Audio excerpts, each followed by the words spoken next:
ku WTW, that is word to the world, ekigambo eri ensi. Amanya gange bampita Stanley. Nebaza mwenna abasubscribinga, abalikinga, abakomentinga, abemikwano. Namwe abambuuza ebibuuzo ku 075 12 4. Mwebale nnyo mwebale ddala okusharinga message ekigambo kya Katonda kyembambuulidde wano. Bw'oba osharinze ekigambo kya Katonda oba obulidde wamu nange, kale kyenkusaba mukwano gwange omulungi, sharinga, likinga, commentinga, ate kebera wansi wennyini awo oyongera okulaba video endala. Olunaku lwaleero tugenda kuba nga tusoma ku kintu ekyangu ddala. Omukristaayo oba omulokole kirungi okukola? Lwaki omulokole alina okuba nga akola? Olwekyo tugenda kuba nga tutegeera era lwaki ddala Katonda ayagala omuntu omulokole okuba ng'akola. Nina ensonga 6 olunaku lwaleero tugenda kuba nga tuziyitamu. You are welcome to WTW, that's word to the world. Ensonga esooka tukola kubanga twatondebwa kukola. Tugenda kisanga mu lubereberye essula 2 olunyiriri olw'15. And the Lord took the man and put him in the garden of Eden to work it and care of it. Nti Katonda n'ateeka omusajja mu lusuku Edeni akole era alulabirire. So Katonda lwaki yatwala omusajja mu lusuku Edeni akole era alulabirire? So omusajja yatondebwa kukola. Ekyawandiikibwa ekirala kirimu ekyamateeka 5:13 egamba etya? 6 days you shall labor and do all your work, but on the 7th day it's a Sabbath day to the Lord your God. On it you shall not do any work, neither you or your son or your daughter nor your servant. Nti ennaku 6 format ya Katonda omuntu alina okukola ennaku 6. Batulaze mu lubereberye nti omuntu yatondebwa kukola, kulabirira nsi era n'okukolerera okulongooseza ensi. Olina okuba ng'okola ng'omusajja. Wano tulaga nti ennaku 6 ogenda kubanga ng'okola, naye olunaku olumu mu wiiki lwo lwakusinza Mukama. That was the formula of God.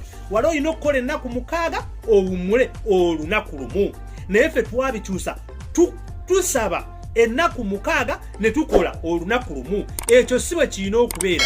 Omulokole olina okuba ng'oli mukozi. Ensonga ey'okubiri lwaki omulokole olina okukola ino. Olina okukola ofune gwe ky'onoolya. Basesalonika 3 olunyiriri olw'10 egamba etya? For even when we were with you, we gave you this rule. If a man will not work, he should not eat. Nti mujjukira bwe twali nammwe twabawa etteeka lino nti omuntu yenna bw'aba takola talina kulya. Ab'emikwano, omuntu yenna oba mulokole oba si mulokole bw'aba nga takola talina kulya. We hear that some of you are idle. They are not busy. They are busybodies. Such people we commanded and urged, and such people we command and urge you in the Lord Jesus Christ to settle down and earn the bread they eat. Paulo agambye bwe nali nammwe nabawa etteeka omuntu yenna ataakole n'okulya talyanga. Abantu bangi batisse bannaabwe emigugu. N'osanga omuntu ng'agamba nze Mukama yaŋŋaana okukola. Ab'emikwano kebera mu ino Bayibuli ino ani Mukama gwe yali agaanye okukola? Okay, kale Mukama babagaanye okukola. N'akugamba bano bwe bagenda okuliisa? Kebera wansi awo ojja kuba olaba video bagiyita okumanya kye bayita omuweereza. Ngenda jukuterawo linki awo wansi. Okumanya kye bayita omuweereza. Omuntu gwe n'olowooza nti otandise ekkanisa bagenda kuliisa bakunywese balabirire abaana bo balabirire mukazi wo ddala bannange. N'ogamba nti Mukama yagaana okukola n'atakuwa kyakulya. mbadde manyi nti yakugaana okukola yandikuwadde ekyokulya. Ab'emikwano omulokole olina okukola ofune ggwe ky'onoolya ne famire yo. Bayibuli egamba ataakole n'okulya taalyenga. Ogenda kuŋŋamba nti okola mu Bayibuli nti okuweereza Mukama oba okola. Okay, weebale. Pawulo yali mukozi, Yesu yali mukozi, Katonda akola paka kati tawummula. Ensonga ey'okusatu, tukola ffe tusobole okufuna bye tunaayambisa abalala, bye tunaagabira abalala abali mu bwetaavu. Abefeso essuula 4 olunyiriri olwa 28 egamba bweti, he who has been stealing must steal no longer, but must work, doing something useful with his own hands, that he may have something to share with those who are in need. Bayibuli egambye nti abadde abba alekeraawo okubba, akole n'emikono gye asobole okufuna by'anaagabirako abalala abali mu bwetaavu. Oyo ye mulokole omutuufu. Omulokole omutuufu alina okuba ng'agaba, alina okuba ng'alabirira abanaku, bannamwandu, enfuuzi. Naye abantu baatuyigiriza batugamba nti gwe bw'owa omuntu omunaku, bw'owa nnamwandu, bw'owa mulekwa, awo oba osize mu ttaka eritali ggimu. Bakugamba sigamunze omuweereza wa Katonda. Oludde mu ndaba nnyinawo kwa katono. Ne lwaki ŋŋamba abantu musige munze ewali abatalina kyakulya, n'osanga omuweereza nga yeewaana. Abanange basomera mu Amerika naye ng'endiga zaakulembera, abaana tebasoma bali waka, naye nga gwe buli Sande bakuŋŋaanyiza ssente. Bannange nno mukimanyi Precious taamu eneetera okutandika, baliwo abaagala omukisa. Nga mulyoka musonda mufune omukisa. Soma Malaki 2 olyoka otegeere emikisa egy'abasumba abo. Ab'emikwano Mukama ayagala ggwe okole n'emikono gyo ofune ky'onoogaba. So si bannange enjiri eri muno. Bakugamba nti simanyi linda destiny helper, n'obeerawo ng'oli mu lusabiriza tosobola kukola na mikono gyo, olowooza okusiiba ng'osaba ng'olese emirimu ennaku zonna, ennaku 6 osiiba onoonya Mukama, ova ku luno olusozi ogenda ku luli, tokolerako ddala. N'okuwadde Bayibuli egamba olina okuba ng'okola. Naye gwe wakisalawo gwe olowooza okusaba kubanga bakugamba waliyo miracle money. Simanyi waliyo miracle phone call. Kati obeeraawo otunuulidde essimu yo buli wogenda ku chaachi ne bakucamulamu ogenda kufuna miracle money. Kale siga n'owaayo. Katonda waliwo principles yateekawo, ataakole n'okulya taalyenga.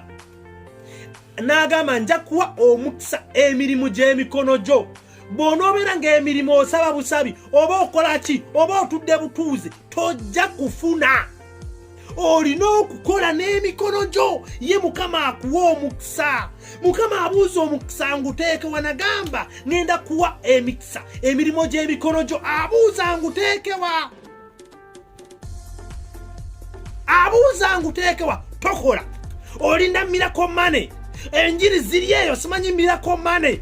Miracle phone konto wajja kukubira omuntu ey'essimu ey'ekyamagero bakulimba.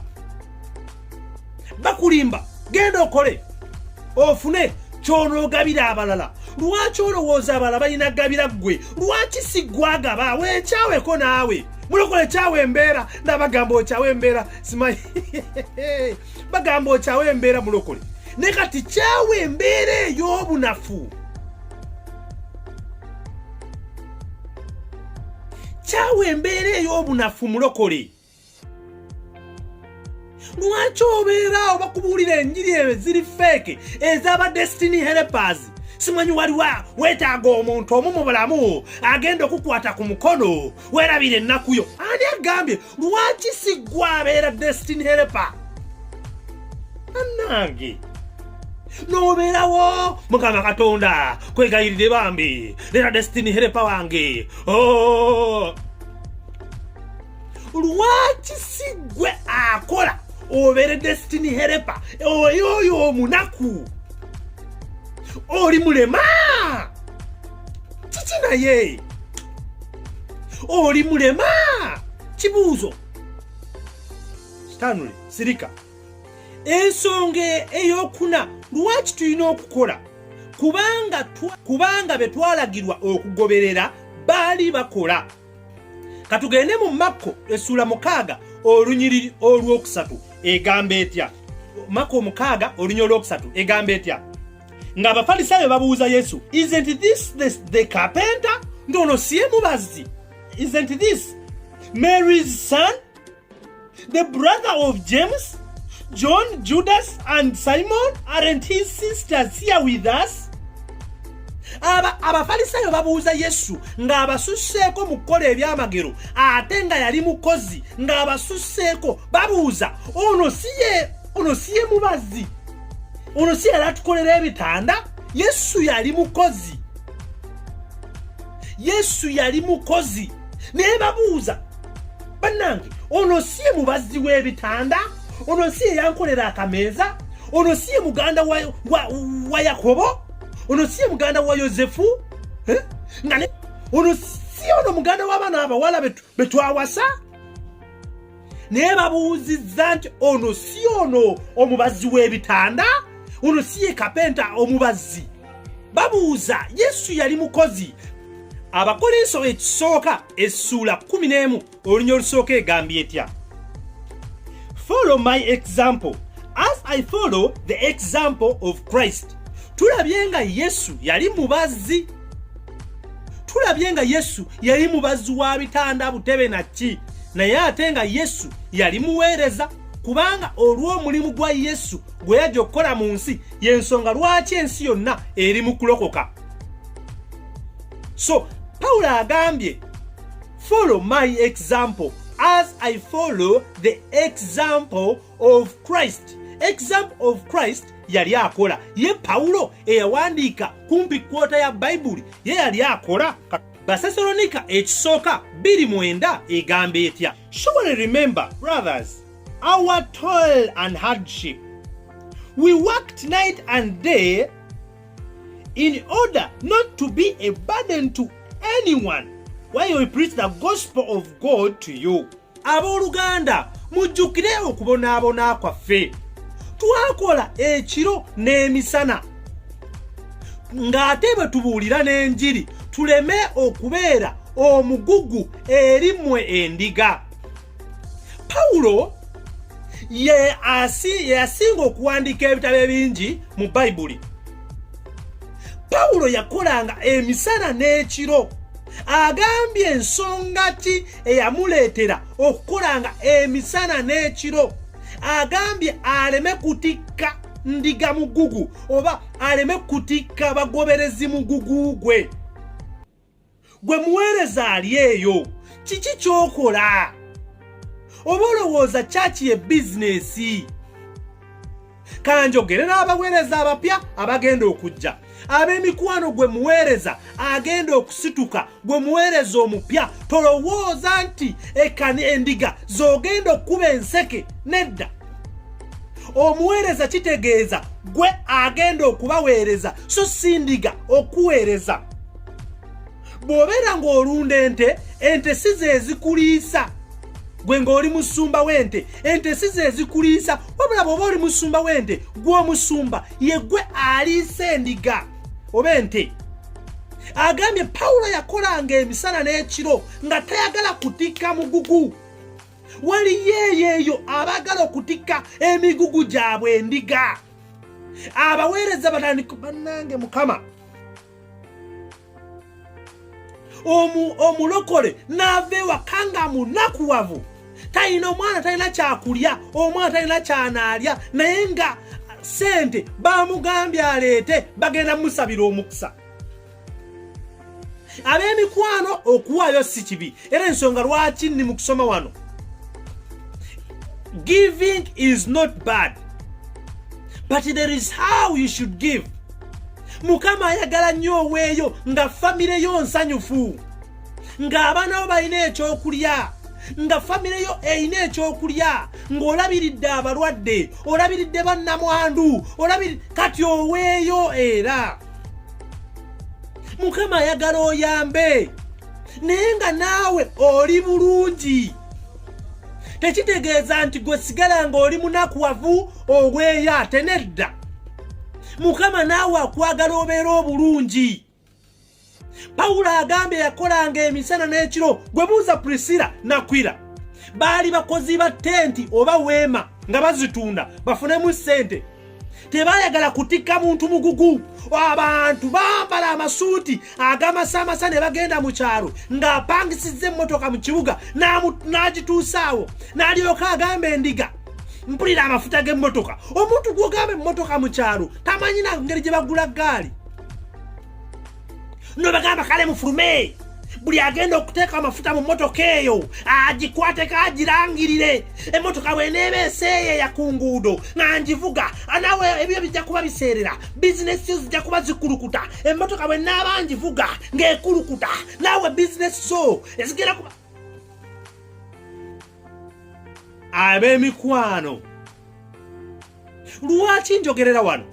Kubanga ebintu bye twogera Bayibuli byeragira. Ate tewali muntu ajja kugamba sitanule jangu obuulire kino mu church. Tewali. Batono nnyo. Ab'emikwano Pawulo yakolanga. Kangenda ku nsonga endala. Abaweereza bonna Yesu yakola, Katonda nakati akola. Yesu yali mubazi mukimanyi. Pawulo yali mukozi w'amatenti. Abaweereza bonna ab'endagaano empya bonna baali bakozi, n'ab'endagaano enkadde bonna baali bakozi. Tewali yali alinda dine smart destiny helper simanyi okubotola okuwaguza byonna. Omubuulizi essuula 7 olunyolo 27 agamba kale mazima Katonda atonda omuntu yenna abantu bonna nga bali perfect nga batuukirivu naye abantu ne bagunjaawo ebyabwe. Ensonga ey'okutaano lwaki tulina okukola ino tusobole okuddizaako Mukama. Tukola tusobole okuddiza Mukama. Osobola otya okuwa Mukama? Osobola otya okuddiza Mukama? Kubanga Bayibuli etutegeeza nti ensi ya Mukama n'okujjula kwayo byonna bibye. Osobola otya okukola oddize Mukama? Katugende mu Matayo essuula 25 olunyolo 35 For I was hungry and you gave me something to eat. I was thirsty and you gave me something to drink. I was a stranger and you invited me in. I needed clothes and you clothed me. I was sick and you looked after me. I was in prison and you came and visited me.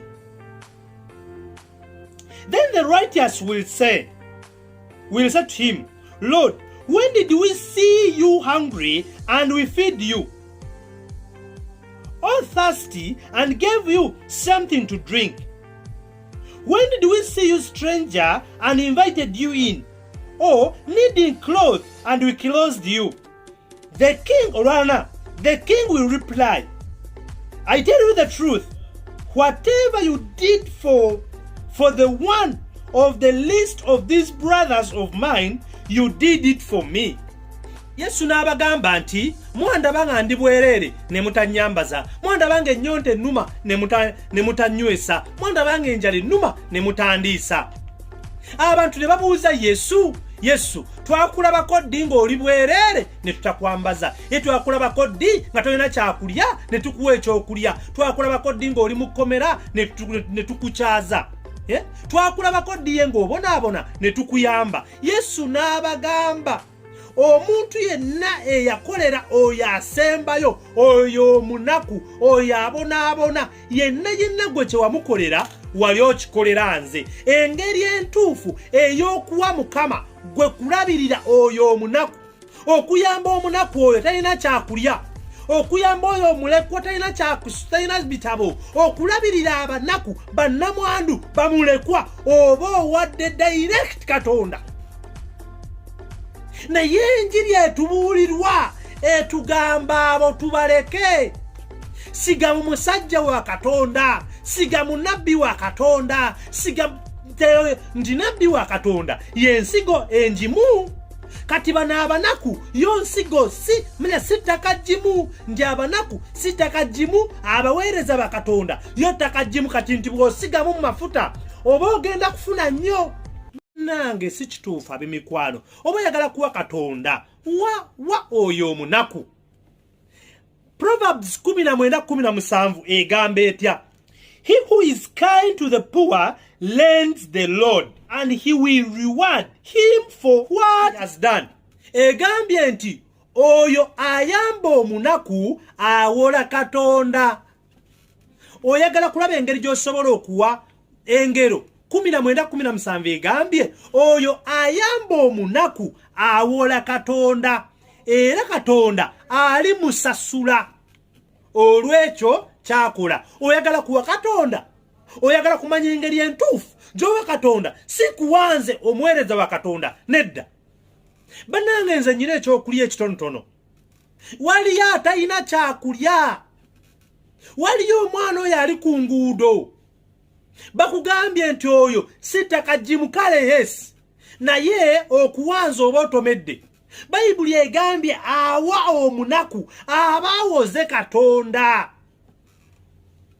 Ensonga esemberayo ddala ey'omukaaga, ensonga nyingi naye njagadde mbaweko ensonga 6. Ogenda kugisanga mu Bakolinso essula 9 olunyiriri olw'omusanvu. Egamba each man should give what he has decided in his heart to give. Nti buli muntu yenna aweeyo nga bw'asazeewo mu mutima gwe. Not reluctantly, nga si mugayaavu mu kuwaayo, under compulsion, oba nga bamaze mufoosinga ng'omulembe guno bwe guli. For God loves a cheerful giver. Ensonga y'omukaaga olina okuwaayo okusanyusa Katonda. Bagambye God loves a cheerful giver. Bagambye nti omuntu aweeyo, omuntu ayambe nga omutima gwe bwe gusazeewo. Singa omulembe guno omuntu okumala okuwaayo bamala kumukuutira kadingidi. Waayo ogenda kufuna omukisa, togenda kutambuza bigere. N'olyoka owaayo obukodo obuli wano bwagenda ne mu kika ekyawaggulu. Oba tamala kupikaapika bigambo towaayo. Bamala kulimbalimba, ogenda kufuna emmotoka, ogenda genda ebweru, nawe tolina passport, gwawo n'olyoka owaayo. Bagambye God loves a cheerful giver. Oyagala Mukama abeere musanyufu? Waayo nga bw'osazeewo mu mutima gwo, nga teba Bayibuli egambye nga towaddeyo ng'oli munafu, si mu bunafu, ng'owaayo nga ndaba Mukama yatuwa omukisa, ne bwe si waayo nedda. Egambye nga toli mugayaavu mu kuwaayo ate nga tebamaze kufoosinga.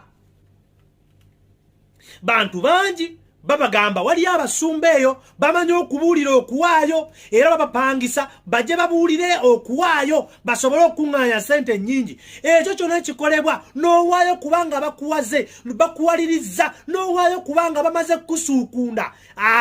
Okwo toyinaako mukisa. God loves a cheerful giver. Katonda ayagala omuntu awaayo mu ssanyu, nga tebamaze kupikaapika, nedda ayagala omuntu awaayo mu ssanyu. Oyagala kusanyusa Katonda, oyagala Mukama abeere ng'omusanyusa, waayo mu ssanyu nga tebakufoosinze. So ensonga lwaki tukola tusobole okusanyusa Katonda, tusobole okuwaayo eri abanaku, eri bannamwandu, eri abalina ebyetaago mu ssanyu. God loves etya nti Katonda ayagala omuntu awaayo mu ssanyu. Bannange, oyagala okulaba essanyu lya Katonda, waayo nga tebamaze kusuukunda. Bane mbaagala nnyo. Bannange, olaba akapeesa ako ekigambo subscribe ekimyufu ekyo kinyigeeko kifuuke kya green, onyige n'akadaako. Bannange, Mukama agenda kunsanyusiza. Sharinga message eno. Bannange, musharinze ebintu bingi, obadde osindikira abantu ebintu bingi ebisesa. sharinga ku kigambo kya Katonda. Mukama agenda kusanyusa. Sigadde nze Stanley okubuuza genda ku WhatsApp namba yange 0785 12 mbagala nnyo. Mukama bankumire. Shalom. Thanks for watching WTW. That's Word to the World.